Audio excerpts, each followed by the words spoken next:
एका पुण्याच्या ट्रेडरनी, हो ट्रेडर आहे पुण्याचा, त्याच्याकडे होते फक्त 3,000 रुपये. या 3,000चे त्याने बनवले 1,75,00,000 रुपये. जवळपास 2 कोटी रुपये त्यांनी कसे कमवले या सांगतो. या आपल्या पुण्याच्या ट्रेडरचं नाव आहे गजानन राजगुरू. या गजानन राजगुरूने डीमॅट अकाउंट ओपन केलेलं होतं कोटक सिक्युरिटीजमध्ये. या कोटक सिक्युरिटीजच्या डीमॅट अकाउंटमध्ये ऑटोमॅटिकली क्रेडिट झाले 40 करोड रुपये. या 40 करोड रुपयांचं क्रेडिट होताच त्याने ट्रेड मारायला सुरुवात केली आणि पहिलाच ट्रेड त्याचा लॉस गेला 54 लाख रुपयांचा. आता हा 54 लाख रुपयांचा लॉस कसाही भरून त्याला काढून द्यावा लागणार होता, कारण हे मार्जिन चुकून क्रेडिट झालेलं होतं.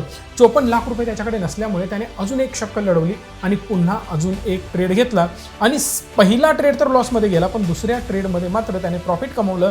ते आहे 2,29,00,000 रुपयांचं आणि ओव्हरऑल तो प्रॉफिटमध्ये आला 1,75,00,000 रुपये.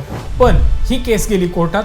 कोटक सिक्युरिटीजनी त्याला हे पैसे देण्यासाठी क्लिअरली डिनाय केलं. त्याला सांगून टाकलं की हे पैसे तुझे नाही आहेत, हे कोटकचेच आहेत. तू आमच्या पैशाबरोबर रिस्क घेऊन हे पैसे तू कमवलेले आहेस, म्हणून आम्ही तुला पैसे देऊ करणार नाही.